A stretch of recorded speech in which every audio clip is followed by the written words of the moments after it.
juga berkontribusi, terutama dalam pengembangan ilmu pengetahuan yang ada.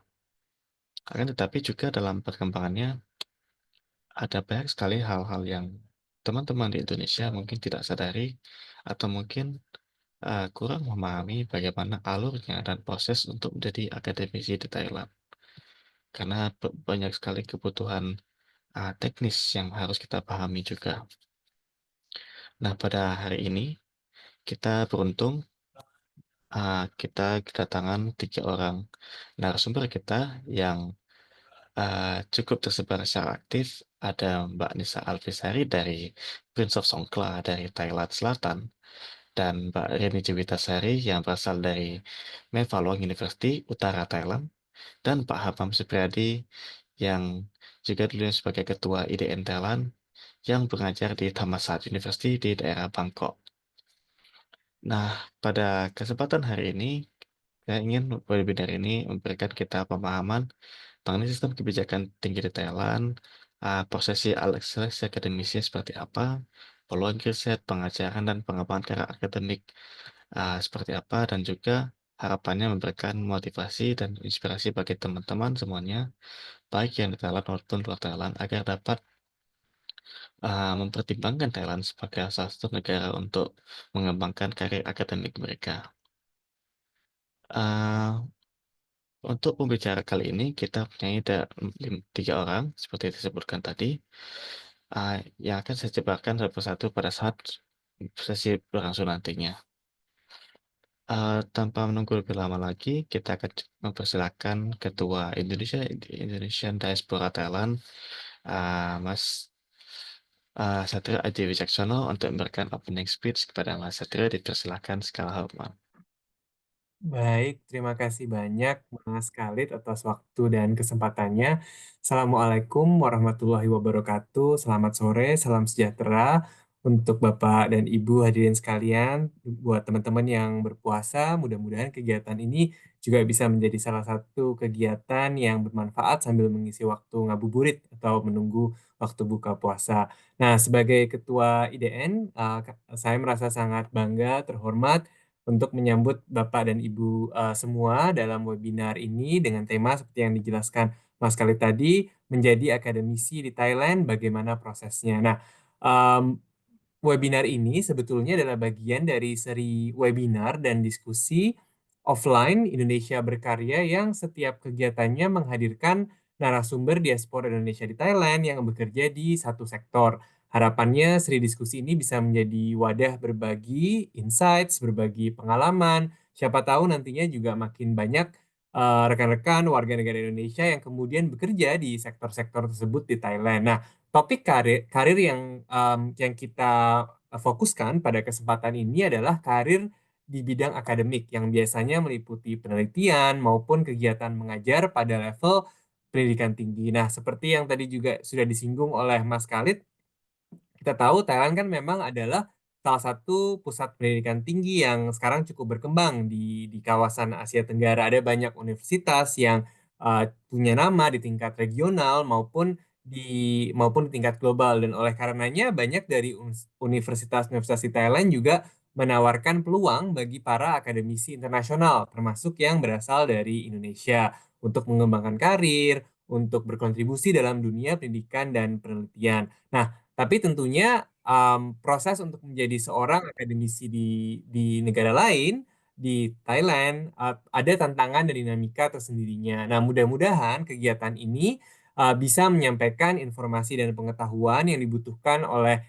mahasiswa, misalnya mahasiswa S2, S3, atau bahkan mahasiswa S1 yang tertarik dengan karir di bidang akademik, juga teman-teman dosen, peneliti, atau penggiat pendidikan lain yang berminat untuk berkarir di dunia akademik di Thailand. Saya berharap makin banyak talenta kita, talenta Indonesia yang bisa berkiprah, mengharumkan nama Indonesia di kancah internasional termasuk di Thailand ini. Secara pribadi, Bapak dan Ibu semua, saya juga tertarik sekali dengan tema ini karena saya juga memulai karir saya sebetulnya sebagai seorang peneliti. Ketika saya menempuh pendidikan S3, PhD saya di Amerika Serikat, saya juga menjadi salah satu pengurus dari Ikatan Ilmuwan Indonesia Internasional atau I4. Nah, saya lihat di Thailand belum ada IMPAT. Siapa tahu dengan kegiatan ini bisa jadi bibit, bisa menjadi awal gitu untuk munculnya IMPAT cabang Thailand. Nah, ketika lulus PhD, meskipun saya tidak memilih untuk tidak berkarir di universitas, tapi juga sebenarnya saya menjadi peneliti di think tank, lembaga think tank, dan sampai sekarang pun saya juga masih menulis untuk jurnal ilmiah. Jadi temanya ini sangat kena sekali untuk saya. Bapak dan Ibu semua, saya juga ingin mengucapkan terima kasih banyak yang sebesar-besarnya kepada para narasumber. Ada Bu Reni Caniago, Pak Hamam, Bu Nisa Alfilasari yang telah bersedia meluangkan waktu untuk berbagi pengalaman, dan juga terutama Pak Hamam karena beliau adalah senior saya, beliau menjabat sebagai ketua IDN di 2 periode sebelum saya. Tentu pengalaman dari rekan-rekan tersebut akan sangat berguna. Tidak lupa saya juga ingin menyampaikan apresiasi kepada teman-teman pengurus IDN dan Permita yang telah bekerja keras untuk terselenggaranya acara ini. Mas Khalid dari IDN yang menjadi moderator juga beliau adalah senior saya juga karena beliau adalah ketua IDN Thailand sebelum saya, dan alhamdulillah tetap berkenan untuk membantu dalam kepengurusan saat ini.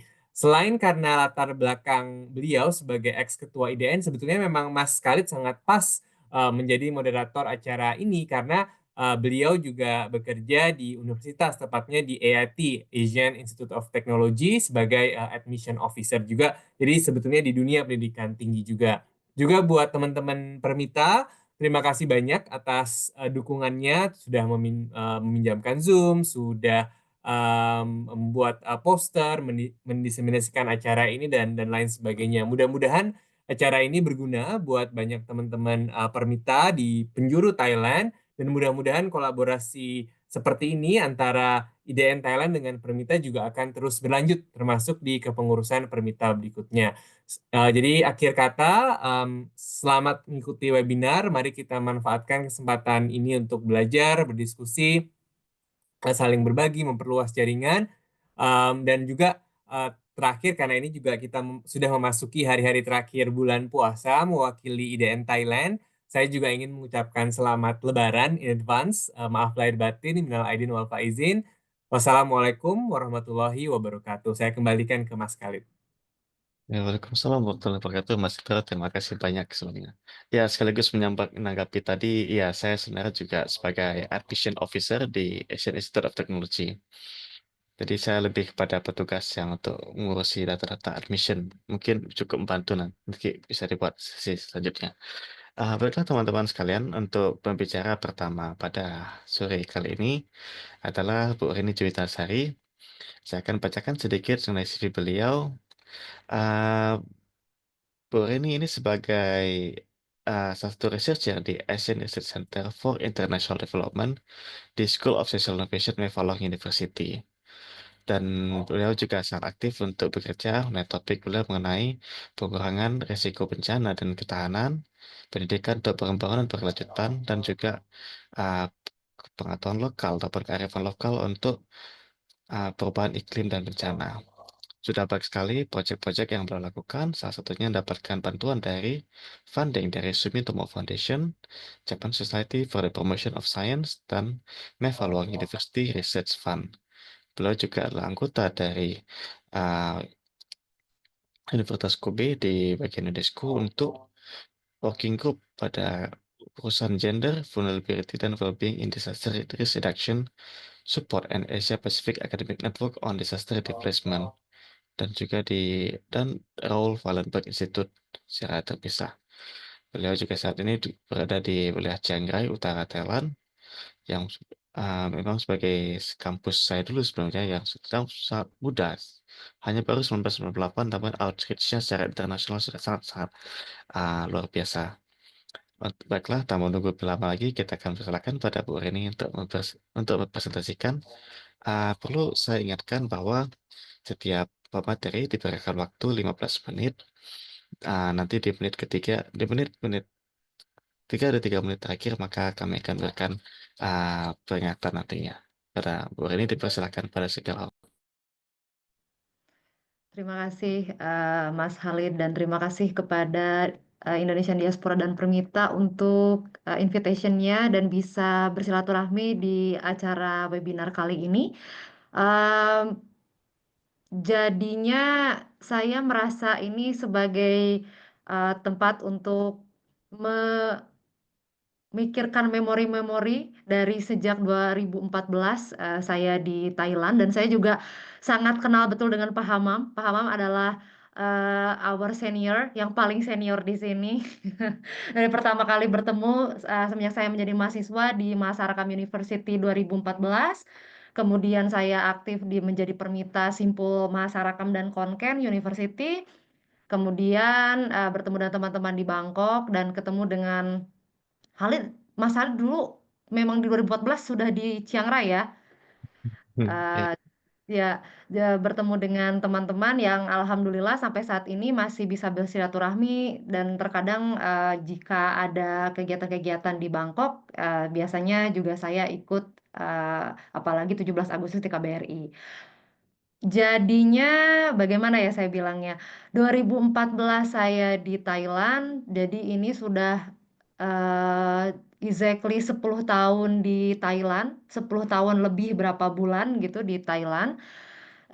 Up and down, dan memang rezekinya adalah saya bisa ke Thailand dengan jalur pendidikan, yaitu beasiswa dari masyarakat di Fakultas Pendidikan. Kemudian lulus dari Masarakam University 2016, lulus kemudian juga bekerja di fakultas yang sama selama 1 tahun, menjadi pengajar di sana. Tapi kemudian ada banyak teman-teman yang bilang bahwa Mevaluang sedang bukaan juga. Jadi saya pindah akhirnya ke Mevaluang University menjadi pengajar dan pengajar bahasa Inggris selama 2 tahun dari 2017 sampai 2019. Dan kemudian 2019 saya apply for researcher, posisi researcher di ASEAN Research Center for International Development, School of Social Innovation, Mevaluang University. Jadi sejak dari 2019 sampai saat ini posisi saya researcher. Jadi kalau menjadi researcher di Thailand itu memang kita harus lihat selain dari iklan yang dibutuhkan ya, selain dari dosen juga ada researcher dan sebagainya, rajin-rajin lihat website dan sebagainya. Kebetulan pada saat itu School of Social Innovation itu sedang ingin membuka research center yang apa ya, expansion research center, tidak hanya satu topik program tetapi banyak program. Kebetulan pada saat itu saya ditempatkan di studi program Jepang, Japan program pada saat itu. Kebetulan pada saat itu saya langsung diamanatkan oleh dekan yang terdahulu untuk memilih fokus bidang apa. Meskipun Japan Studies, kita harus punya satu fokus bidang untuk menjadi apa namanya, interest kita dan minat kita. Kebetulan saya langsung menjawab, ya sudah Ibu, karena Jepang memang salah satu negara yang leading very good in disaster management, saya bilang begitu, dan Chiang Rai juga adalah salah satu area pusat gempa di negara Thailand. Saya pikir dengan topik disaster itu atau bencana itu akan menjadi lebih bisa berkontribusi nyata terutama kepada masyarakat. Dan juga ini personal opinionnya adalah, Acan, saya juga salah satu orang Indonesia yang witness dan apa, bersaksi dan mengalami banyak disaster, saya bilang begitu. Jadi saya pikir dengan familiarity saya terhadap bencana itu bisa mengembangkan minat saya lebih banyak lagi di studi kasus kebencanaan. Nah, akhirnya diterimalah saya di Social Science di School of Social Innovation dengan kapasitas saya pada saat itu lulusan dari education, dan akhirnya saya U-turn dan kemudian saya mencoba untuk mengkombinasi antara apa yang saya dapatkan dan tren-tren yang sedang, topik yang sedang difokuskan oleh international agenda, terutama di, kalau sekarang teman-teman ingin tahu, Bapak Ibu ingin tahu, fokus saya di studi keberlanjutan, sustainability, dan sustainable development dengan spesifik topik misalnya disaster, perubahan iklim, climate change, dan environment atau lingkungan gitu. Nah, kemudian memberikan dorongan bagi saya dengan saya posisi U-turn, berarti tiap hari bahkan tiap detik starting from I got a job as a researcher gitu 2019 itu saya memang harus belajar banyak terkait dengan social science, disaster management, climate change governance, something like that, dan akhirnya memang itu menjadi salah satu kebiasaan untuk researcher atau peneliti-peneliti atau teman-teman yang ingin menjadi peneliti agar memiliki suatu kebiasaan bahwa kita harus catch up dengan topik-topik yang sangat relevan dan sangat di-consider atau dipertimbangkan dekat dengan kebutuhan dari local people. Kebetulan Chiang Rai memang pernah mengalami earthquake 2014, gempa bumi 2014, meskipun hanya 1 orang victim, tetapi negara ini prevention untuk dan preparedness-nya untuk disaster sangat dijadikan priority dan climate change juga. Nah, kemudian Mas Halid itu menanyakan gimana sih keuntungannya jadi researcher dan bagaimana tantangannya. Jadi keuntungan menjadi researcher itu, saya kebetulan researcher di bawah universitas. Jadi mau tidak mau rekan-rekan kolega saya adalah teman-teman dari, lecturer atau profesor-profesor. Jadi kebetulan jikalau kita forming team, berarti akan ada proporsi researcher di tempat kami lumayan sedikit. Jadi kalau ada tim researcher itu, researchernya hanya 1 orang atau 2 orang, tapi acannya atau dosennya bisa jadi 3 atau 4 orang. Begitu.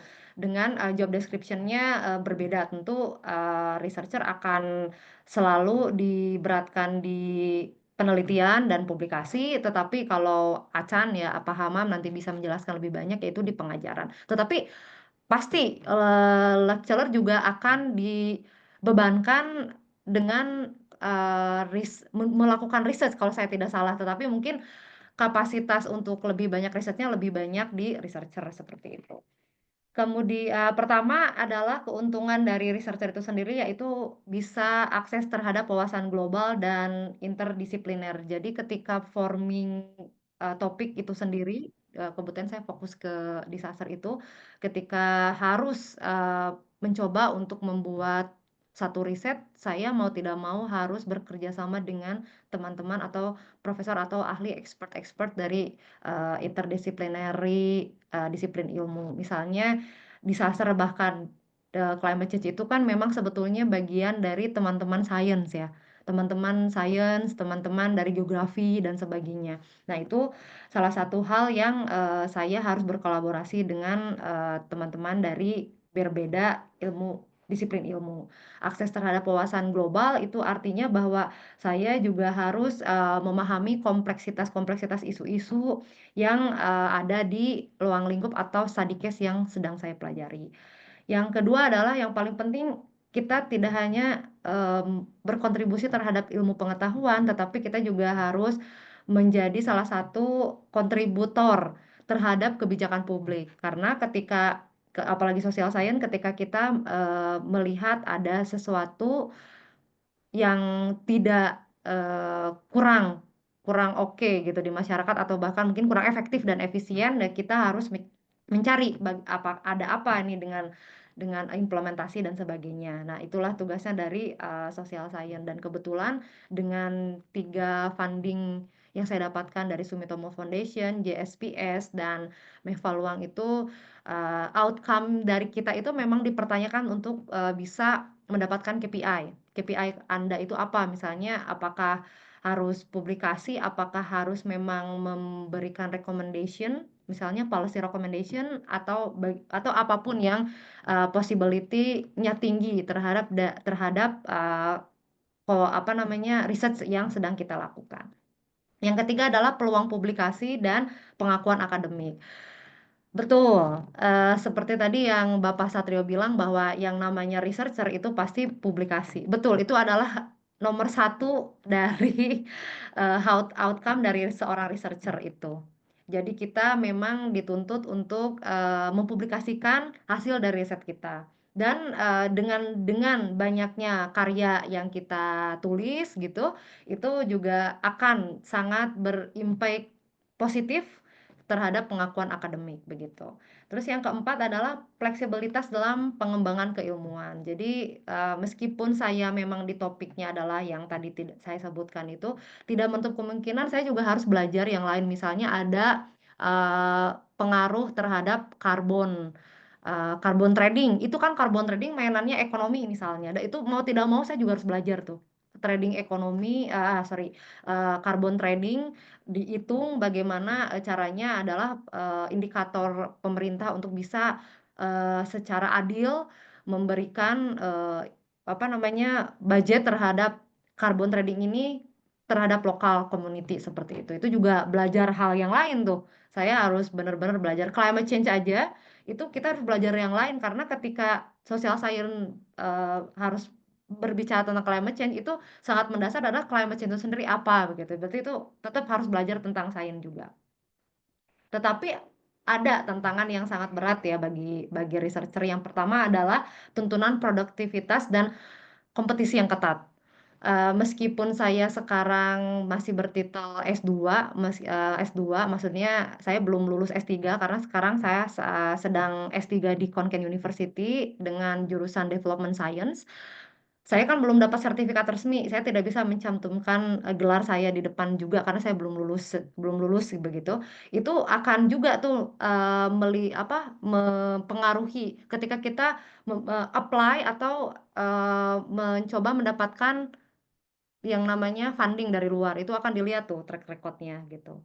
Makanya di MFU, di Macquarie University, untuk awal supaya kita punya CV, dalam artian kita adalah orang yang own the funding itu ya, kita akhirnya apply di universitas sendiri untuk CV kita, dan akhirnya di encourage agar kita bisa mendapatkan ini apa namanya funding dari luar. Dan akhirnya saya alhamdulillah dapat pertama kali funding dari luar itu dari Sumitomo gitu. Nah, dari situ udah mulai tuh kelihatan kita punya pengalaman bagaimana caranya untuk mendapatkan funding.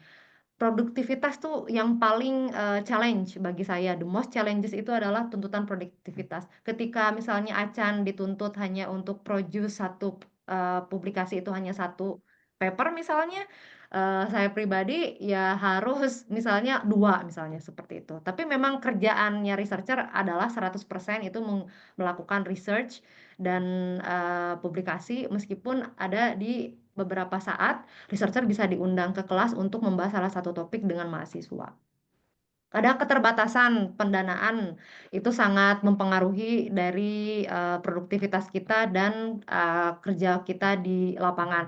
Mungkin bagi Mbak Nisa atau Ibu Nisa yang mungkin dari sains akan duduk di lab dan akan mencoba mendapatkan data dari lab, sedangkan orang sosial science itu labnya itu adalah harus pergi ke lapangan. Jadi mau tidak mau kalau tidak ada dana saya tidak bisa pergi ke lapangan. Itu merupakan tantangan.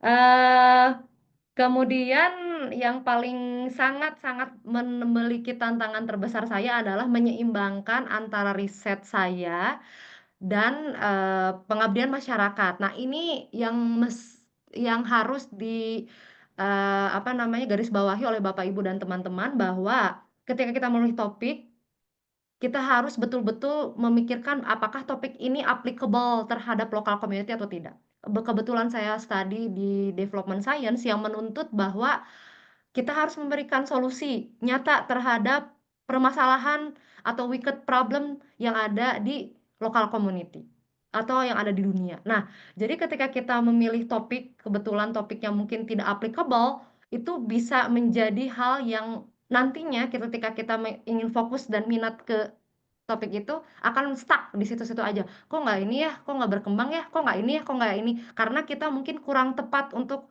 mengcapture topik supaya kita bisa mengaplikasikannya ke masyarakat. Nah, itu sangat penting dan itu yang harus Bapak Ibu dan teman-teman jikalau ingin menjadi researcher. Jadi saya langsung jumpin ke sarannya untuk menjadi researcher deh gitu. Saya belum lama menjadi researcher karena masih 6 tahunan, sekitar 6 tahunan ya, hampir 6 tahunan. menjadi researcher. Jadi yang pertama adalah kita harus tetap menemukan minat kita di topik apa, kita bisa berkontribusi karena banyak sekali, profesor-profesor, expert-expert yang sudah melakukan riset, tapi kita harus mendapatkan kebaruan yang mana yang bisa kita kontribusikan terhadap, produksi akademik atau teori. Bangun jaringan dan kolaborasi sejak dini itu sangat penting. Di international conference kita ketemu banyak orang, mudah-mudahan kita langsung bisa, mendapatkan potensial partner untuk mendapatkan salah satu kontak dan melakukan riset bareng di masa depan. Yang selanjutnya adalah kuasai metodologi, kemampuan menulis akademik, itu juga akan menjadi hal yang, PR untuk semua researcher untuk upgrade skill, kemampuan menulis akademik itu akan berbeda-beda dengan misalnya menulis koran atau menulis, halaman atau artikel yang sangat pendek dan sebagainya. Itu juga butuh, minat dan komitmen yang sangat kuat dan jangan pernah merasa takut untuk untuk meng-apply, funding. Meskipun ujung-ujungnya ditolak, saya juga ditolak terus lah begitu. Misalnya pertama-pertama ditolak ditolak ditolak dan akhirnya bisa dapat. Itu tetap kita harus semangat, mendapatkan funding karena pengalaman untuk, menulis funding itu akan berbeda-beda sesuai dengan institusi yang akan mendanai kita dan itu didapatkan tidak di dalam bangku kuliah atau bahkan bangku sekolah, tetapi dari pengalaman kita. Jadi seimbangkan yang paling penting adalah realitas dari, topik yang sedang kita minati dengan, lokal people yang membutuhkan, solusi yang inovatif. Jadi jangan membuat topik yang sekiranya tidak ada solusi karena social science itu juga sama memiliki tantangan seperti sains yaitu harus membuat produk. Nah, dan social science itu juga harus melakukan hal itu dan kemudian, saat ini saya dan tim, mengembangkan salah satu, lesson learned dari Jepang untuk, disaster, untuk climate change dan untuk lingkungan. Mungkin itu saja yang bisa saya sampaikan, mungkin, nanti ada Q&A bisa kita, lebih banyak lagi untuk, berdiskusi dengan Bapak, Ibu, dan teman-teman. Terima kasih Mas Halid. Terima kasih banyak Mbak Agni untuk presentasinya. Juga boleh untuk teman-teman sekalian atau Bapak Ibu yang berhadir bisa menuliskan pertanyaan di kolom chat. Nanti akan kita ada Q&A setelah 3 pemateri nanti ini selesai. Nah, untuk selanjutnya kita akan uh, mendengarkan pemaparan dari Pak Hamam Supriyadi. Beliau adalah salah satu dosen Indonesia yang juga salah satu ekspatriat Indonesia di Thailand yang sudah sangat-sangat senior, lebih senior daripada kami bertiga di sini sebagai pemateri di sini. Nah, baiklah akan saya bacakan sedikit mengenai biografi singkat dari Pak Hamam. Pak Hamam adalah lulusan dari Nusantara Languages and Literature dari UGM Jogja di 1953 dan juga lulusan dari Thammasat University di Master dan juga PhD. Master dan kemudian PhD di Mahidol University Thailand. Beliau saat ini bekerja secara aktif sebagai dosen di UGM maksud saya di Thammasat University. Sebelumnya sempat jadi dosen di UGM dari tahun 1994 sampai 2015. Beliau juga sangat aktif untuk mengajarkan bahasa Indonesia di Thailand, khususnya di wilayah Bangkok dan sekitarnya. Nah, untuk Pak Amam, kita juga penasaran bagaimana sih bisa menjadi dosen di Thailand dan organisasinya suka duka dan proses-proses yang saya hadapi saat jadi dosen di sini. Oke, pada Pak Hamam, kami persilakan saya hormat. Terima kasih untuk Mas Khalid selaku moderator. Selamat sore, Assalamualaikum warahmatullahi wabarakatuh. Ya, salam juga untuk Pak Ketua Diaspora, Mas Satrio, dan beberapa saya lihat ada rekan di sini yang mungkin nanti juga bisa sharing juga ya, karena apa yang kita sampaikan itu cenderung pada pengalaman kita pribadi. Dan pengalaman kita pribadi pasti sangat beragam. Jadi memang kalau kita lihat dari judul yang diajukan tentang kiat untuk menjadi akademisi di Thailand itu memang banyak sekali ragamnya. Banyak sekali ragamnya. Ya mungkin untuk kalau melihat dari saya, ya tadi kan tadi udah mendengar ceritanya dari Mbak Reni, ya dari Mbak Reni, dia mulai dari sekolah dulu, jadi sekolah dulu, kemudian baru mencari peluang. Nah seperti itu. Jadi dari peluang. Tapi saya mungkin berbeda. Saya berbeda dengan Mbak Reni dan mungkin berbeda dengan yang lain. Karena saya waktu kuliah pun, jadi saya pada saat mungkin nggak jelas ya, nggak jelas dalam arti nggak jelas itu begini. Saya mulai mengajar dan mulai belajar itu di fakultas yang sama. Jadi ketika satu hari itu saya pada pagi hari itu saya itu memanggil orang lain acan, begitu keluar dari ruangan masuk ruangan lain saya dipanggil sebagai acan. Gitu karena memang kebetulan karena memang bidang saya adalah bidang bahasa jadi memang berbeda jadi kalau kita lihat dari kalau kita bisa kiatnya untuk bagaimana akademi di Thailand kalau memang kita lihat dari normatif itu kan salah satu persoalan pertama adalah tentang kualifikasi. Nah, itu kan dengan kualifikasi. Seperti tadi Mbak Reni juga sudah menyinggung. Jadi bagaimana sebagai seorang researcher, kemudian akan mendapatkan funding itu, kualifikasi oleh funding itu sangat sangat dilihat. Itu. Tapi kebetulan karena saya mengajarkan bahasa, maka waktu saya masuk di Thailand itu adalah pengalaman. Pengalaman itu adalah yang menjadi pertimbangan pertama dari pihak Thailand itu menerima saya untuk mengajarkan bahasa Indonesia. Ya, jadi karena ketika saya berangkat ke Thailand pertama kali itu saya masih belum lulus S2, bahkan belum belajar S2.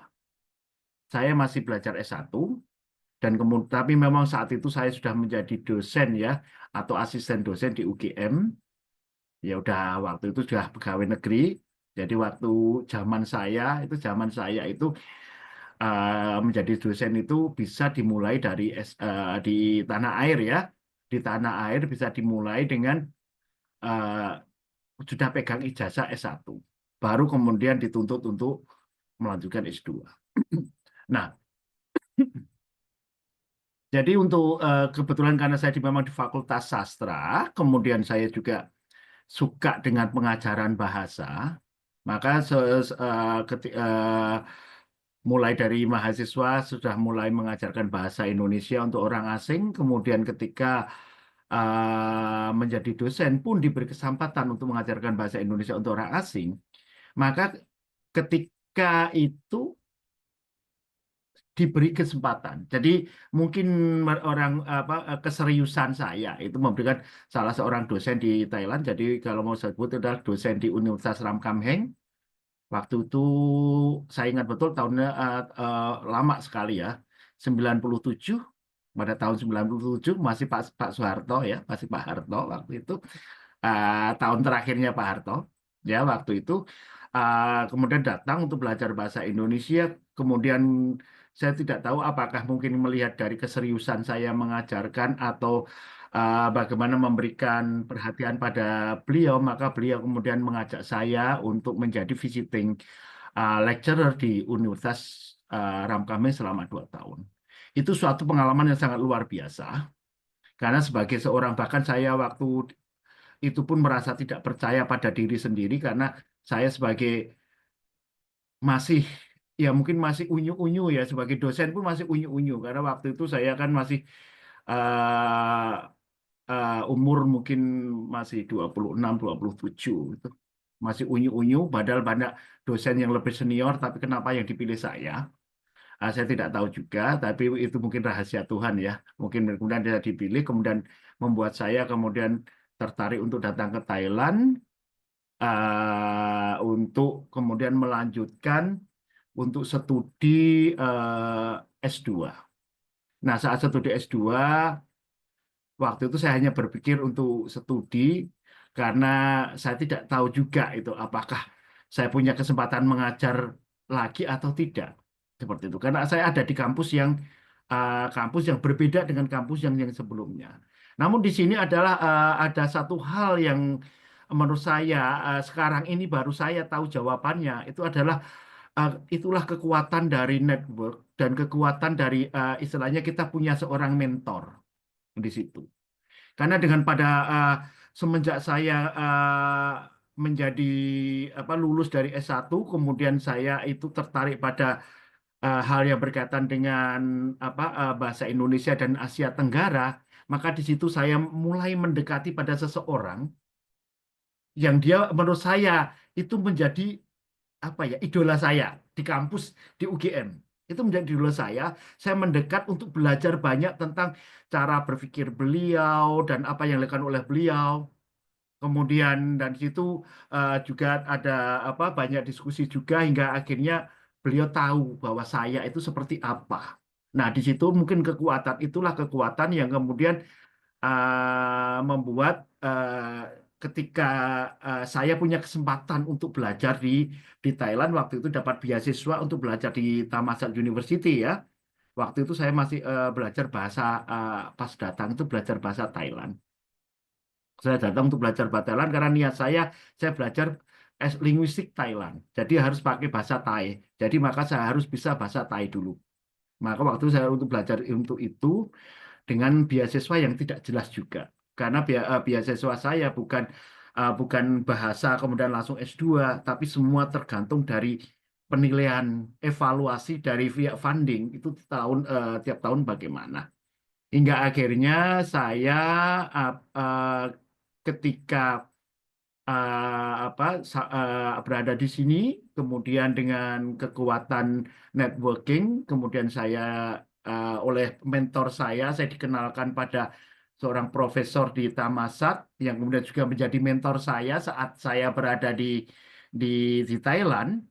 Kemudian dan saya juga satu lagi di sini adalah saya selalu dekat dengan KBRI. Saya selalu dengan KBRI dan saya selalu melakukan banyak diskusi dengan atas pendidikan. Waktu itu memang akses kita sebagai mahasiswa adalah atas pendidikan, maka waktu saya lebih banyak ke KBRI, ke atas pendidikan, kemudian beliau juga banyak memberikan nasihat-nasihat pada kita bagaimana agar kita bisa survive dan lain-lain. Namun itulah menjadi rezeki saya karena ketika Thammasat membuka kelas bahasa Indonesia, nama yang muncul dari Thammasat dan juga nama yang muncul ketika Thammasat minta rekomendasi dari KBRI, siapa yang layak untuk mengajarkan bahasa Indonesia di Thammasat, nama yang muncul adalah nama saya. Itu jadi menurut saya itu ada di situ saya ingin tekankan sini adalah kekuatan dari kita punya mentor dan kita punya network itu di situ. Dan itu itulah yang betul-betul merubah hidup. Menurut saya itulah titik awal dari hidup saya menjadi akademisi di Thailand. Karena semenjak itu saya mulai belajar S2 dan mengajar itu bersamaan. Mengajar ya saya tidak waktu itu mengajar bukan sebagai dosen full time. Karena posisi saya saya pemegang visa untuk student, maka dan menjadi prioritas saya adalah belajar, maka saat itu saya adalah oke, saya bersedia mengajar, tapi mereka hanya meng-hire saya adalah sesuai dengan jam. Jadi saya mengajar berapa jam atau dalam satu pertemuan itu berapa jam mereka akan membayar saya. Itu hingga terus sampai akhirnya itu saya selesai S3. Itu terus jadi kalau dihitung dari tahun 2001 saya lulus S3 itu 2011, 10 tahun. Jadi 10 tahun saya jalani hidup sebagai mahasiswa dan saya juga aktif di Permita. Jadi misalnya dulu zaman saya itu Permita belum ada. Jadi waktu itu atas pendidikan dan kami-kami yang waktu itu ada di Thailand tahun 2000 itu kita yang kemudian membentuk Permita agar terjadi komunikasi itu dulu tidak ada. Adanya cuma Simpul dan paling kuat AIT itu jelas. Waktu kalau kita ke KBRI kita selalu iri dengan AIT karena anak AIT selalu cerita mereka nyate bersama, membuat kegiatan bersama di AIT. Sementara dari Tamasat itu cuma 1 orang, saya sendiri. Di Chulalongkorn waktu itu ada 3 orang saja kayak gitu. Jadi akhirnya kita ya akhirnya dengan eh, difasilitasi oleh KBRI atau atas pendidikan terbentuklah Permita. Dan waktu itulah kita, jadi mungkin saya menjadi pengurus pertama untuk Permita yang ada di saat itu ya tahun 2001 sampai tahun 2002 sampai tahun 2002. Sorry, mungkin 2 tahun ya sampai 2003. Ya. Nah, kembali ke masalah akademi maka maka di situ. Kemudian menjadi seorang akademisi dengan berbekal pada hanya pas kita dengan visa student maka kita tidak banyak bisa melakukan banyak hal karena kita tidak bisa terbuka mengatakan saya ngajar juga loh, tidak bisa. Jadi itu saya selalu menutup diri ya di luar bahwa saya kalau saya mengajar di Tamas itu mungkin karena secara kan legal itu ilegal, maaf, ilegal maka seperti itu hingga akhirnya saya percepat saja. Saya tahun 2015 saya memutuskan untuk pindah ya. Jadi untuk pindah, jadi ketika saya pindah belum ada tagar ya untuk itu tagar yang seperti sekarang ini baru ramai ya. Waktu itu saya pindah ke Tamasat, maka di situ mulailah saya menjadi akademisi atau pengajar, dan di situ ada jadi kalau kita menjadi akademisi, khususnya menjadi dosen, di situ yang harus diperhatikan adalah kita itu status kita itu apa. Jadi mungkin bagi teman-teman yang tertarik itu apakah sebagai dosen di sini adalah dosen kontrak atau dosen tetap. Nah, jadi untuk saya tahunya untuk yang dosen kontrak yang di fakultas saya itu kita di Tamasat ada mungkin ada lebih dari 20 orang dosen kontrak asing dari berbagai bahasa. Paling banyak memang bahasa Inggris. Bahasa Inggris itu paling banyak, tapi dari setiap bahasa di Tamasat itu punya dosen asing, ya seperti Itali, bahasa Jerman, bahasa Jepang, Cina, bahkan Asia Tenggara itu ada Indonesia, Malaysia itu ada. Nah, di situ adalah kita menjadi dosen kontrak. Maka ketika kita menjadi dosen pengajar bahasa kontrak, maka dari tugas itu adalah maka kita fokuskan pada tugas pengajaran dan pembuatan dari mata bahan ajar. Itu hanya itu aja. Tidak ada penelitian. Tidak ada kewajiban untuk penelitian. Nah, tidak ada kewajiban untuk penelitian, tidak ada kewajiban untuk melakukan kegiatan apapun, pengabdian dan lain tidak ada. Itu, ya. Itu saya pertama kali masuk menjadi dosen di Tamasat atau itu adalah menjadi dosen kontrak, dan kontrak saya itu diperpanjang tiap tahun. Jadi tiap tahun 3 tahun hingga akhirnya dari tahun 2015 hingga akhirnya pada tahun 2001, sorry 2021. Jadi hampir 5 tahun ya, hampir 5 tahun itu kemudian ada kebijakan dari Kementerian Pendidikan Thailand dan juga dari Senat Universitas Tamasat bahwa dosen asing pengajar bahasa pun bisa menjadi dosen tetap. Nah, di situ akhirnya saya dari sekitar 20 orang dosen asing di Tamasat, ada 3 dosen asing itu yang ditawari untuk menjadi dosen tetap. Dosen tetap di sini, kemudian awalnya saya tidak tahu. Awalnya saya tidak tahu kenapa mereka itu menganumen saya. Tapi ketika saya pelajari dari 3 orang itu, Itu kenapa ya, yang dipilih? Ternyata adalah dari 3 orang itu adalah yang walaupun sebelumnya adalah hanya dosen kontrak, namun kita totalitas mengabdi pada Tamasa. Kita melakukan juga penelitian, nggak wajib, tapi kita melakukan penelitian. Dan kita memberikan waktu pada mahasiswa untuk mentoring pada mahasiswa. Mentoring agar tidak hanya mengajar selesai bye-bye, enggak. Kita mentoring pada mereka, memberikan motivasi pada mereka, bahkan melakukan kegiatan pengabdian, semua tidak wajib, tapi kita lakukan sama layaknya halnya seperti dosen tetap. Maka kemudian mereka memilih bahwa kalian atau salah satu itu adalah Pak Hamam adalah cocok atau Acan Hamam cocok untuk menjadi dosen tetap. Maka setelah dosen tetap, maka kewajiban saya pun berubah. Maka saya harus mengajar, membimbing skripsi mahasiswa, menjadi dosen akademik, melakukan penelitian, dan juga pengabdian. Semuanya kita lakukan bahkan untuk menjadi komite di fakultas, seperti saya menjadi komite di International Affairs. Tanggung jawab saya adalah kaitannya dengan kerjasama dengan Indonesia. Itu harus saya lakukan.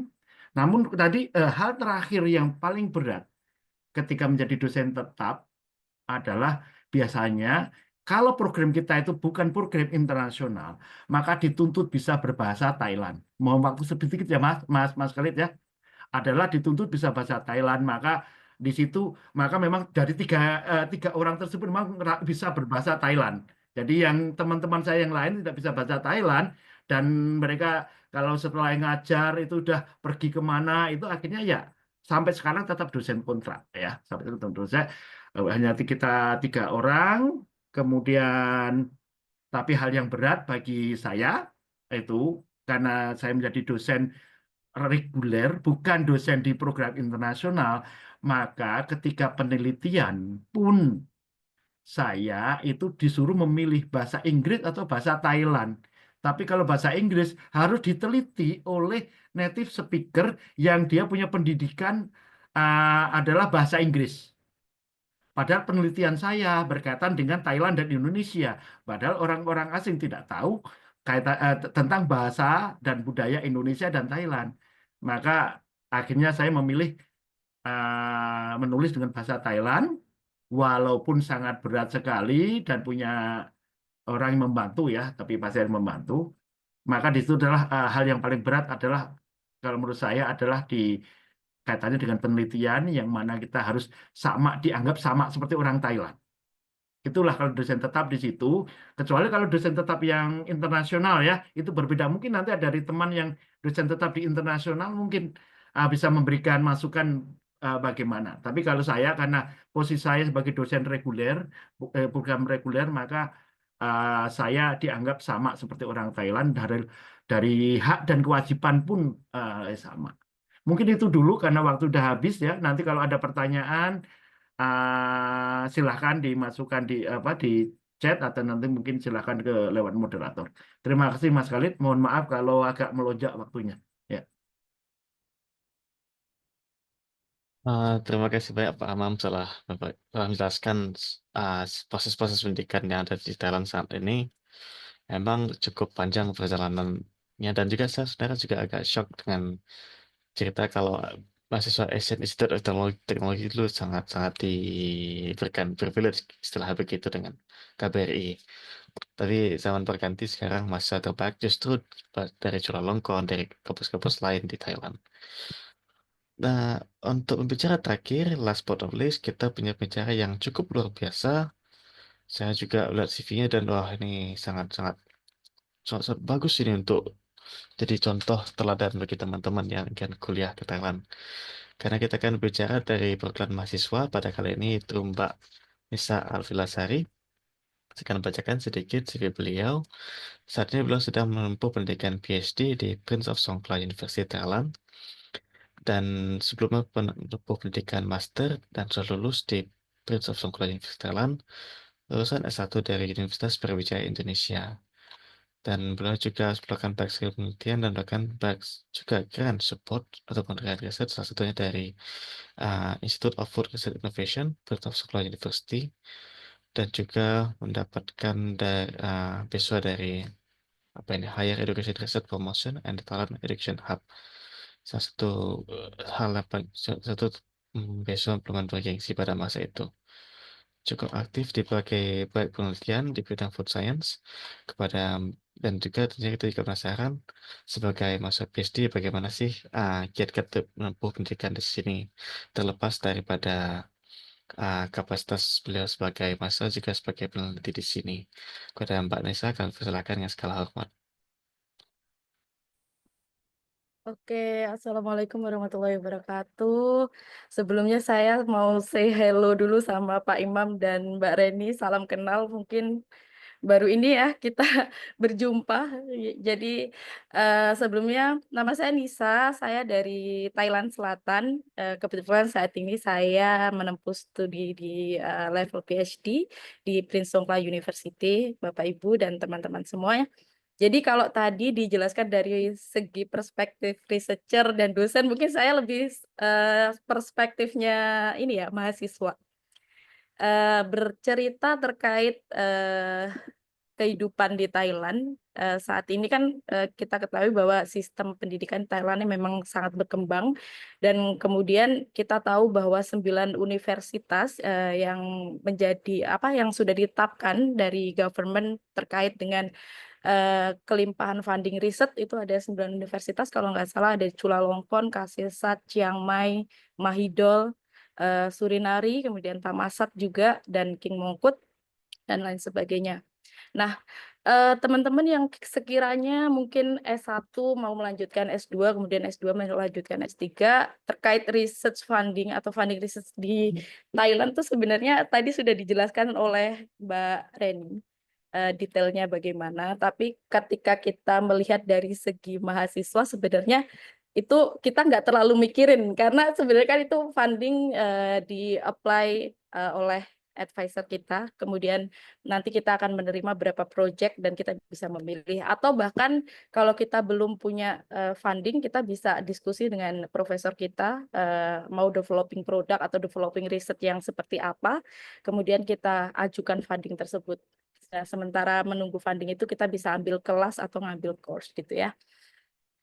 Kemudian yang ingin saya sampaikan adalah ketika saya memilih melanjutkan studi di sini, diberikan 2 tawaran terkait program internasional, yaitu program research only atau biasanya hanya melakukan riset dan kemudian program coursework. Jadi apa bedanya ini? Kalau research only memang berfokus pada bidang research atau academic activity-nya itu hanya fokus pada pengembangan research. Jadi di semester 1 nanti teman-teman akan dihadapkan dengan pilihan research apa yang akan diajukan. Kemudian di semester 2 baru berfokus ke preliminary research dan semester 3, 4 dan selanjutnya baru berfokus ke main research. Jadi memang lebih big component-nya lebih ke arah research. Sedangkan di coursework dibagi menjadi 2, di semester pertama itu fully course dulu, terus kemudian di semester kedua baru beranjak ke research, semester 3 pun baru beranjak ke research. Jadi berbeda kreditnya juga untuk yang research, kurang lebih untuk master 36 SKS itu hanya research, tapi beberapa universitas juga ada yang mewajibkan untuk memilih selective course. Kemudian untuk coursework risetnya sebesar 12 sampai 18 SKS.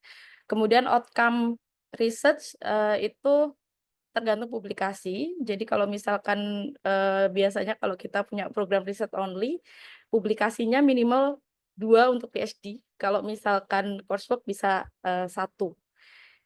Itu untuk terus berbicara dengan research funding yang saya dapat saat saya master, saya telah mendapat research funding di eksternal. Maksudnya kan riset kan dibagi jadi 2, internal funding dan external funding. Di internal funding di PSU sendiri ada fundamental research dan graduate school grant. Jadi fundamental research ini di semua universitas saya rasa ada ya, hampir semuanya, karena memang ini fundamental funding atau biasanya disebut TFF per tahunnya digelontorkan oleh pemerintah Thailand untuk setiap universitas, dan kemudian setiap universitas mengelola untuk memberikan ke setiap proyek-proyek research di universitas tersebut. Besaran setiap universitas pun berbeda-beda tergantung dengan kualitas risetnya. Misal kayak PSU tahun ini mendapat 400 juta baht, kemudian untuk Cula lebih tinggi daripada itu. Nah, apa yang membedakan ini tergantung evaluasi dari government terkait dengan quality research-nya. Kalau misalkan quality research-nya meningkat atau lebih baik, maka funding itu impact besaran fundingnya lebih besar. Kemudian di eksternal ini saya pengalaman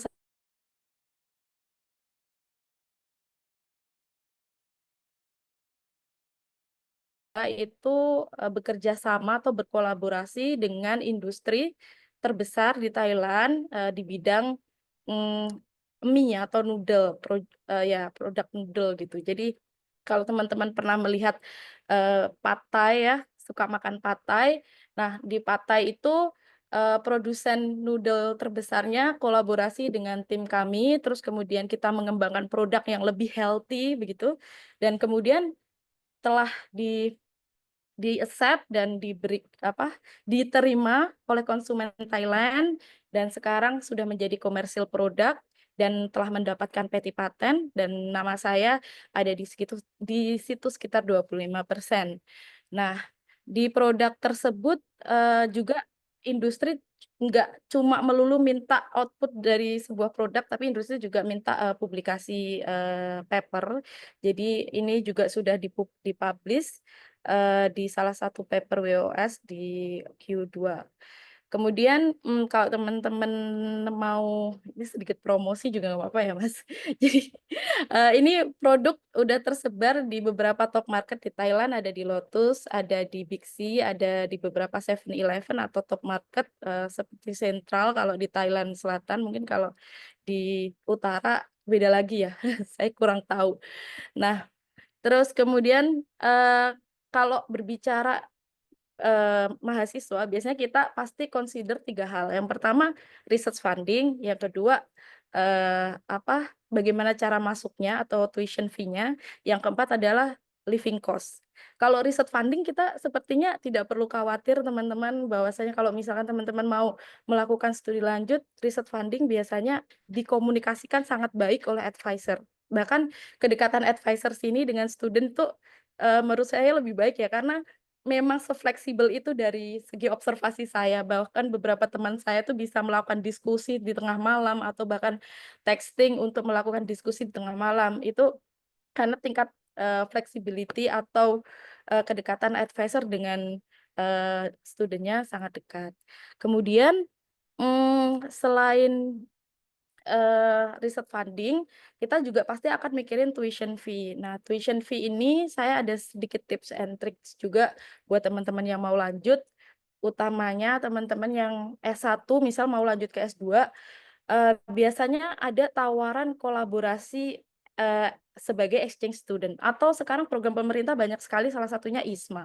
Nah, itu harus dimanfaatkan peluang itu, karena yang pertama kita akan tahu siapa yang menjadi kita akan membidik apa lini yang akan kita mau gitu. Kalau misalkan lanjut studi, apa jurusan yang akan kita ambil selanjutnya.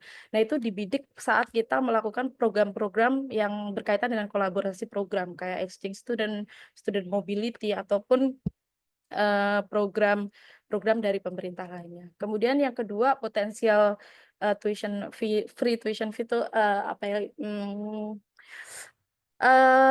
bisa juga dari universitas biasanya, atau bisa jadi dari government. Kalau di PSU sendiri dulu di angkatan 2018 itu kita dapat dari government, dan kemudian di tahun 2020 ini kita juga ada tuition fee dari Presiden Scholarship. Jadi memang itu digelontorkan untuk mahasiswa-mahasiswa yang memiliki kolaborasi atau alumni-alumni yang telah menempuh pendidikan S2 ataupun S1 di sini. Jadi potensi keterimanya tuh lebih besar.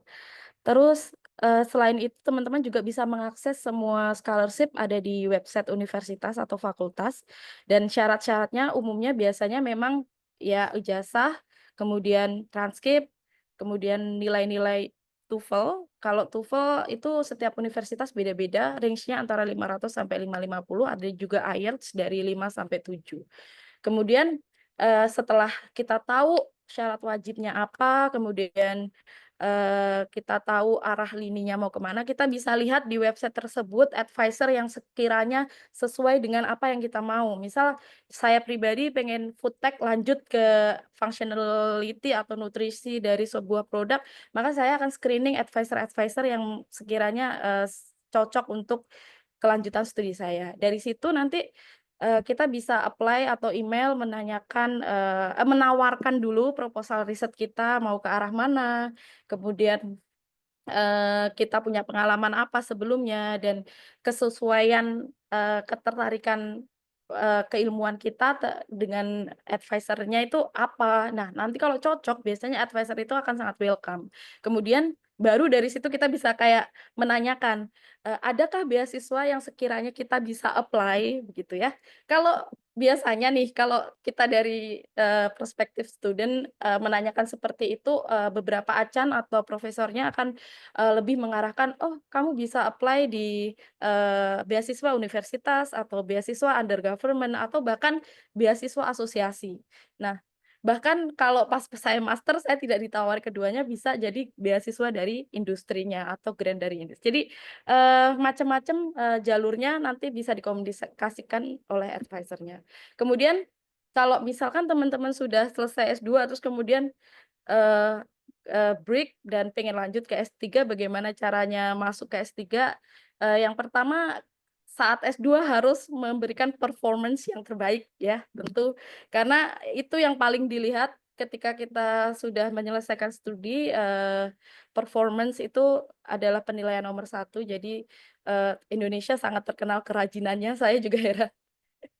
Jadi advisor dari sini tuh sangat senang ya mayoritas dengan orang-orang Indonesia karena memang sangat rajin dan on target gitu. Performance itu, menjadi hal yang sangat perlu dipertimbangkan.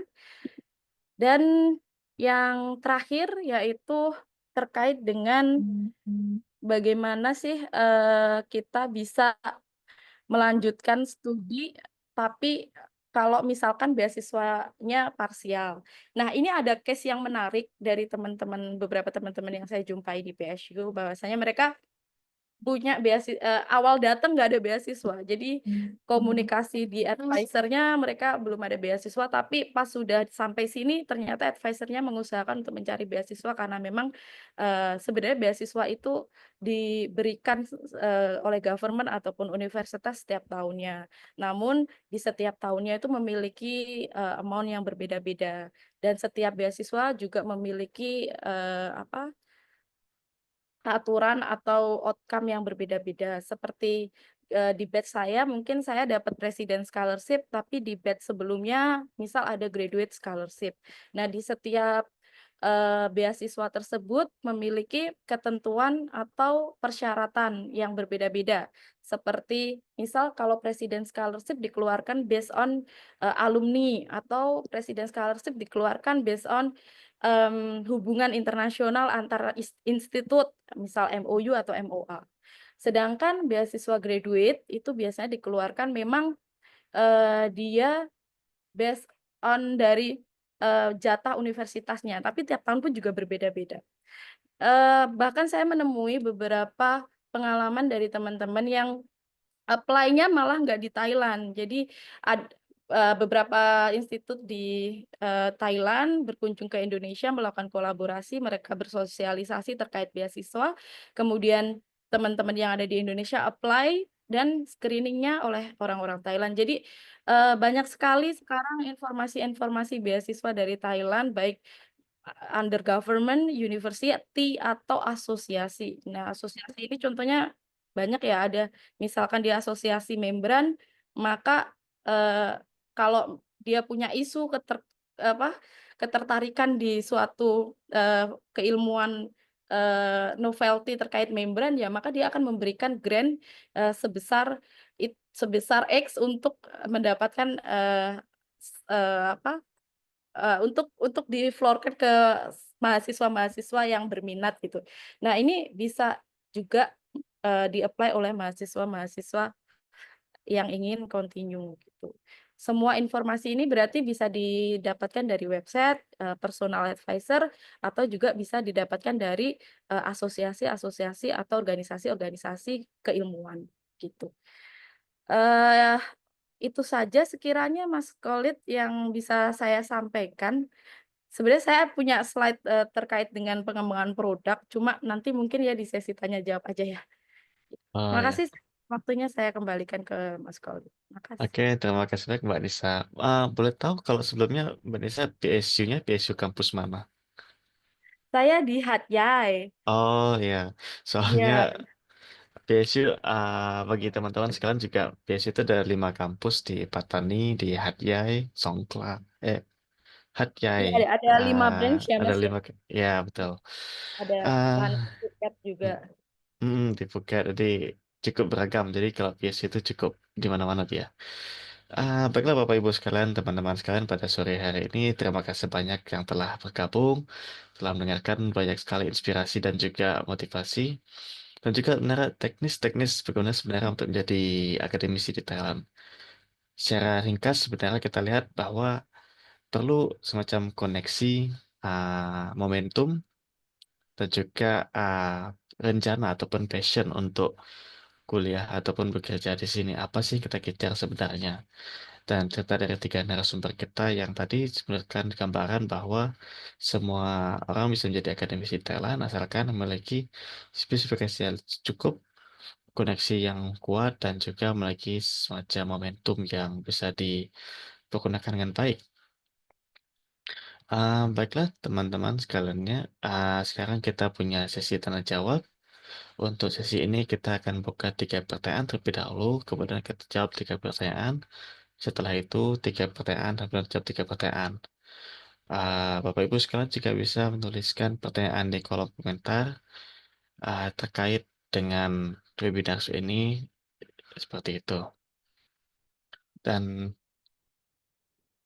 di sini tadi beberapa pertanyaan sudah ada di kolom chat dan sudah ada yang dijawab secara ini. Oh, belum ada. Dan oke, cukup baik kita lihat dulu sih dari awal ya. Pertama tadi riset sudah dari Mas Satrio ini. Boleh jelaskan mengenai jenjang jabatan akademik untuk dosen tetap programikular maupun internasional Thailand. Misalnya, apakah ada sistem tenure? Apakah ada jabatan lektor kepala sebelum menjadi profesor atau guru besar? Ini pertanyaan ini satu. Yang kedua adalah dari Mas Setio kembali, yaitu apakah Mbak Nisa ada rencana untuk berkarir di sebagai akademisi di Thailand ataupun belum jadi dosen di sini, misalnya. Di sepengetahuan itu, sepengetahuan Pak dan teman-teman, apakah ada banyak warga negara dan Thailand yang menjadi dosen di bidang life sciences ataupun physical sciences? Dan terakhir adalah Kiki Muti Leksono. Sini selamat sore Pak Amam. Berdasarkan pengalaman Pak Amam selama aktif di BIPA khususnya Thailand, apakah peluang untuk jadi pengajar BIPA hanya terbuka di universitas atau juga ada di sekolah-sekolah Thailand? Kemudian, apakah background harus linear? Misalnya Pak Amam siapa background sastra, masih lain kebahasaan? Oke, untuk 3 pertanyaan ini terima kasih banyak. Kita akan coba Pak jawab untuk pertanyaan pertama mengenai jenjang jabatan akademik untuk dosen tetap program reguler atau dosen di Thailand. Mungkin Pak Mam bisa menjawab terlebih dahulu, Pak. Ya. Oke, terima kasih Mas Khalid. Oke, baik. Mungkin saya jawab pertanyaan yang pertama dulu yang terkait dengan untuk untuk karier jabatan ya, untuk karier jabatan. Jadi itu tadi sebenarnya ketika kelanjutan dari cerita saya menjadi dosen tetap dan dosen kontrak itu sebenarnya salah satu implikasinya, salah satu anunya di situ. Jadi sebagai dosen tetap itu maka punya hak untuk mengajukan jabatan akademis ya. Jadi akademis dari Thailand memakai sistemnya kan seperti sistem internasional Dari pertama lecturer, itu begitu masuk biasanya lecturer, kemudian maaf, asisten, profesor, associate, kemudian baru profesor. Nah, di situ sebagai dosen tetap, dosen tetap biasanya itu adalah wajib, bukannya berhak, tapi wajib. Saya nggak tahu di kampus lain, tapi di Tamasat wajib. Bahkan di Tamasat itu ada peraturan seorang dosen yang selama 5 tahun, kemudian belum bisa naik jabatan dari lecturer menjadi asisten, maka kontraknya atau kepegawaiannya dihentikan. Itu. Jadi itu di Tamasat ya. Saya nggak tahu di kampus lain. Barangkali kalau ada yang tahu kampus lain, mungkin silakan juga ikut membantu menjawab. Tapi di Tamasat seperti itu. Maka biasanya kita yang di Tamasat itu ketika sudah menjelang mendekati itu sebenarnya terutama dosen-dosen yang baru ya, yang masih masih lecturer itu biasanya akan pusing. Karena apa? Harus mengejar target 5 tahun itu, termasuk saya.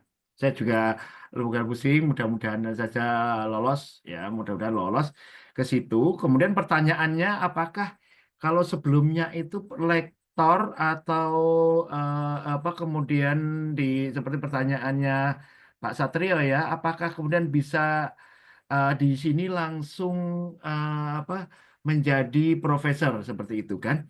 Nah itu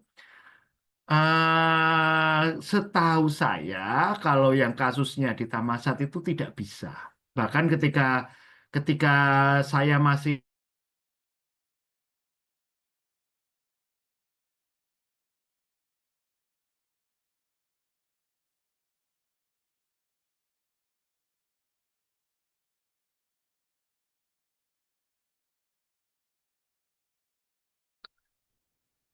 Oh, koneksi dari Pak Amam ini. Pak Amam? Apa lupa? Kita tunggu sebentar.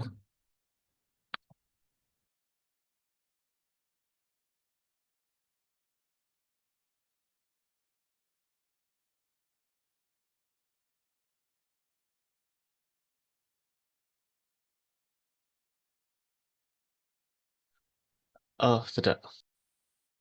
terlempar saya. Maaf, terlempar.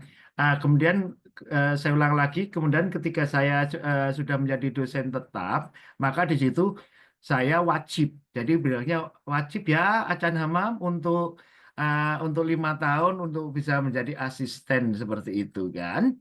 Maka kemudian saya mengajukan waktu itu saya mengajukan ke pihak ketanya ke SDM-nya fakultas, apakah saya bisa menggunakan kum saya atau apa yang sudah capaian saya sebelumnya yang di UGM itu untuk saya bisa bisa istilahnya meloncat seperti itu, bisa meloncat seperti itu. Karena kalau waktu di UGM saya kan sudah bisa sudah setara dengan sebelum saya keluar itu sudah lolos untuk setara dengan asisten seperti itu kan. Jadi saya kalau bisa kan saya tinggal ngejar untuk associate seperti maksudnya seperti itu. Tapi ternyata nggak bisa. Jadi semua untuk kredit point yang digunakan adalah kredit point sepenuhnya yang ada saat bekerja di institusi tersebut atau kalau saya di Tamasat maka sejauh saya bekerja di Tamasat seperti itu. Itu kasusnya di Tamasat seperti itu. Jadi jawaban dari Pak Satrio ya itu terkait dengan itu. Kemudian yang berkaitan dengan BIPA itu setahu saya itu ada. Jadi kalau ada jadi selain universitas untuk BIPA, memang kalau di selatan Thailand itu ada juga di sekolah-sekolah. Tapi kebanyakan sekolah-sekolah adalah saat ini ada di Thailand Selatan. Namun itu tadi mata kuliahnya juga bahasa Melayu, namun diisi oleh bahasa Thailand. Ya, maaf, diisi oleh bahasa Indonesia. Seperti itu, Mas. Jadi kemudian apakah pendidikan harus linier? Kalau di universitas biasanya ya. Kalau memang seperti kasus kemarin teman yang dia diterima menjadi dosen mengajar BIPA yang terakhir ya, yang ada di apa BIPA yang terakhir di Thailand itu jadi linier langsung, jadi punya pendidikan, punya pengalaman dan punya pendidikan yang kaitannya dengan setidaknya linguistik. Ya, apakah kaitannya dengan biasanya permintaannya seperti itu, linguistik seperti itu. Kemudian kalau sastra kurang tahu kalau yang di beberapa tapi ada beberapa teman lulusan sastra itu juga bisa menjadi dosen BIPA di selatan di selatan Thailand ya. Namun ada beberapa teman itu mengajar BIPA tapi dia jalur masuknya itu adalah menjadi pengajar bahasa Inggris. Jadi dia mengajar bahasa Inggris dan juga mengajar bahasa Indonesia. Nah, maka biasanya yang digunakan adalah kemampuannya dalam bahasa Inggris gitu. Jadi kalau tidak linier biasanya tidak tidak jadi izin ngajarnya itu juga tidak sama dengan tugasnya. Jadi seperti teman dulu ada dia mengajar bahasa Inggris tapi tugas akhirnya mengajar bahasa Indonesia seperti itu. Itu ada beberapa kampus yang memperlakukan seperti itu, ya. Tapi kalau di beberapa kampus seperti Thammasat, Sri Nakarin Wirot, Chulalongkorn ini yang saya tahu ya, Chiang Mai University, ya itu yang beberapa kampus yang saya itu tahu tentang BIPA itu dituntut adalah punya istilahnya punya background pendidikan adalah uh, baik itu pengajaran bahasa Indonesia atau biasanya mereka mengatakan linguistik seperti itu. Nah, itu biasanya seperti itu. Mungkin itu saja dulu, mungkin ya biar nanti kalau ada pertanyaan lain lagi nanti bisa pada Nah, berikutnya. baik, terima kasih Pak Amam. Mungkin untuk mempercepat kita akan dengarkan tanggapan dari Bu Jus Malinar. Setelah itu ada pertanyaan dari Pak Gigih Muktilasono pada bukan, maksud saya dari Mas Setrik pada Mbak Nisa. Jadi kepada Bu Jus Malinar dulu, setelah itu kepada pertanyaan untuk Mbak Nisa. Pada Bu Jus Malinar dipersilakan Bu kalau mau bicara. Ketemu Ya, lagi terima kita di sini. kasih. Maaf saya tidak buka itu ya, Ya, oke, nggak apa-apa. video. Pak Hamam, selamat. Mudah-mudahan sukses, Pak. Mudah-mudahan Bu. Nah, tinggal nunggu ini Bu, tinggal Tunggu publish hasil di ya, Pak ya. jurnalnya Bu. Ya, tinggal nunggu publish di jurnalnya. Ya. Oke, insya Allah Pak kalau gitu. Ya, memang ya berkait dengan jenjang akademik, kita memang kebetulan saya dan Pak Hamam ini memang kita sama-sama seperjuangan dan sama-sama tahunnya ini kita berdekatan ya Pak ya. Bapak dulu jadi foreigner pun saya juga jadi foreigner. Ketika Bapak diangkat menjadi dosen tetap pun saya pun akhirnya menjadi dosen tetap gitu. Ya, alhamdulillah. Tapi pada akhirnya saya mendahului Bapak, saya sudah mendapatkan asisten profesor Pak. Syukur Bu ya. Ya, akhirnya saya dapatkan dahulu, tapi saya harap Bapak juga akan menyusul kemudiannya. Ya, apa namanya, memang kalau gian untuk jenjang akademik di sini, walaupun saya juga sungguhnya dulu waktu di Indonesia, waktu saya mengajar di Universitas Nasional, saya juga sudah dapat lektor muda. Dulu, Pak. Tapi pada akhirnya ketika kita di sini memang, kita harus menyesuaikan dengan keadaan yang ada di Thailand dan pada akhirnya saya pun menjadi dosen saja dulu, dosen, kontrak ya, yang tadi Mbak Ira saya lihat juga sudah ini kan. Tapi memang harus sabar Mbak Ira untuk apa namanya, menjadi dosen ini mereka akan lihat apakah kita aktif atau tidak. Seperti yang Bapak Hamam katakan tadi bahwasannya kalau kita aktif pada akhirnya universitas akan lihat apakah kita membantu universitas atau tidak. Nah, seperti katakan saja walaupun kita sebagai dosen kontrak, kalau kita ada penelitian dan lain-lainnya, mereka biasanya akan meminta kita. Dulu saya pun bermula dari mereka meminta kita untuk mengisi ya seperti dosen tetap itu di dalam sistem untuk membantu universitas atau PSU yang tempat saya bekerja di sini mengisi tiap tahun. Walaupun saya sungguhnya waktu itu gaji foreigner hanya gaji foreigner saja. Tapi Tapi selepas dari dosen tetap dan pada akhirnya memang kita sama dengan apa namanya orang Thailand sendiri gitu. Tapi enaknya itu kita punya fasilitas yang tentu saja tidak dipunyai oleh dosen sebagai dosen asing di sini atau dosen kontrak. Nah, seperti tadi kesempatan kita adalah untuk mendapatkan asisten profesor tentu saja, kemudian tunjangan kita juga ada, kemudian juga kenaikan ya Pak ya, yang penting itu kan Pak. Ya, kenaikan. Kenaikan kita tiap-tiap Oktober itu yang selalu ditunggu berapa persennya, berapa persennya. Dan itulah yang kami dapatkan gitu. Nah, untuk jenjang sini memang kita bermulai dari asisten profesor, kemudian dari associate profesor, kemudian baru profesor. Seperti profesor di sini tidak sama seperti di Indonesia ya Pak ya, untuk profesor. Selain juga kita harus apa namanya untuk menjadi guru besar di sini harus menunjukkan hal-hal yang lainnya, kemudian juga tentu saja harus diakui oleh raja. Kalau raja tidak apa namanya, tidak menyetujui, ya pada akhir sampai kapan kita tak dapat. Tapi ada kawan saya di sini, justru yang Korea dapat guru besar dengan apa waktu dia masih muda lagi, belum sampai 45 hari itu dia dapat. Itu. Itu saja yang dapat saya sampaikan. Terima kasih sebelumnya kesempatan yang diberikan. Ya, salam semuanya. Assalamualaikum. Waalaikumsalam warahmatullahi wabarakatuh. Baik, terima kasih banyak Bu Jusmana. Kepada Pak Nisa, boleh dijawab pertanyaan terlebih dahulu ini setelah S3 ada rencana berkarir di Thailand atau tidak? Oke, baik, Mas. Saya izin jawab ya.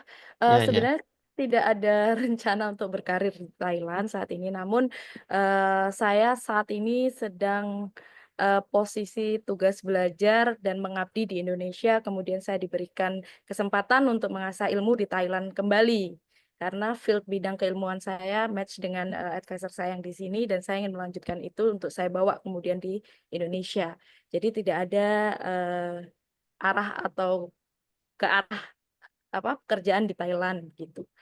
Terus saya ingin menjawab pertanyaan dari Pak Nugroho. Izin saya jawab semuanya dulu karena setelah ini saya izin off karena ada acara di KRI. Jadi saya nanti off duluan gitu ya, Mas. Ini terkait paten dari produk penelitian saya. Pada saat itu memang karena ini melibatkan tiga ya, jadi researchers, institusi, dan industri. Saat itu semuanya administrasi Thailand, jadi bahasa Thailand, sehingga diurus oleh industri dan advisor saya. Terus kemudian saya hanya diberikan draft untuk menulis formulasi dari produk tersebut apa. Tentunya formulasi ini tidak bisa saya sebutkan di sini, namun teman-teman kalau misalkan penasaran produknya apa yang bisa diklaim dari produk itu bisa dibaca di publikasi saya. Terus kemudian paten itu hak yang saya dapatkan adalah royalti dari industri tersebut sebesar 25% dari penjualan kalau nggak salah seperti itu. Gitu ya, Mas Khalid. Ya, ya. Terima Iya. kasih Pak Mbak telah menjawab. Selamat berbuka puasa juga untuk di KRI esok kelak. Ya, saya izin duluan Pak Hamam, Bu Ya, Reni. sama-sama. Salam. Ya, tidak apa. Ya, baik-baik. Baik, itu tadi dari Mbak Nisa. Sekarang kita lihat ada pertanyaan yang belum terjawab tadi. Lektor sudah, Mbak Nisa tadi sudah, Pak Gigi tadi sudah untuk BIPA, paten, Bu Ira tadi terima kasih Mbak sudah memberikan masukan, Pak Harrison juga sudah memberikan masukan. Ada lagi teman-teman yang ingin bertanya, atau Bapak Ibu sekalian yang ingin berikan tanggapan mengenai tidak akademisi di Thailand, karena memang cukup menantang siapa lagi sebagai orang asing di tanah sini kan seperti itu baik tantangannya.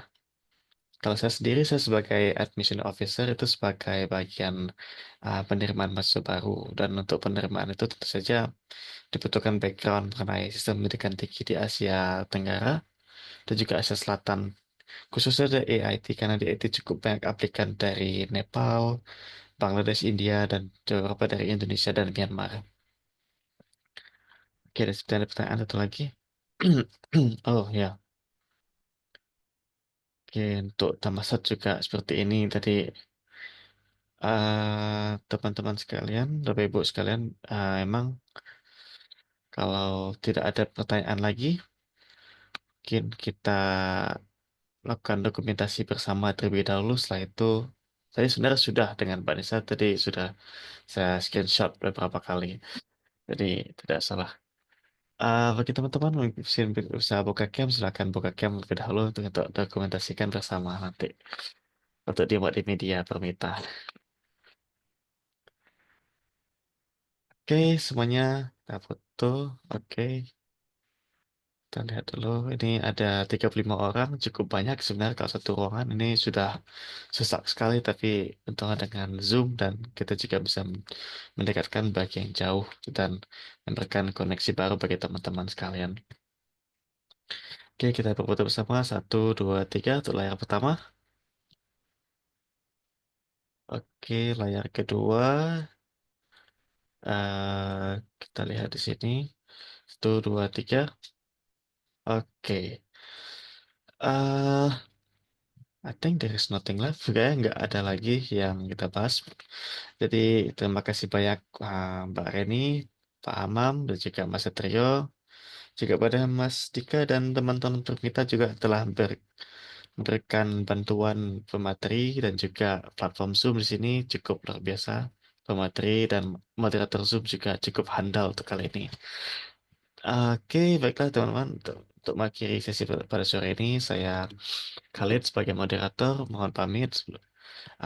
Selamat berbuka puasa nanti bagi teman-teman dan juga selamat Hari Raya Idul Fitri bagi yang merayakan. Minal aidin wal faizin, mohon maaf dan batin. Terima kasih banyak semuanya. Kita akhiri sesi webinar pada sore hari ini, Sabtu 22 Maret 2025. Terima kasih banyak semuanya. Terima Terima kasih kasih. Mas Terima kasih. Khalid. Ya, Terima kasih. oke. Selamat berbuka. Oke, saya pamit, Mas. Saya pamit ya. Ya.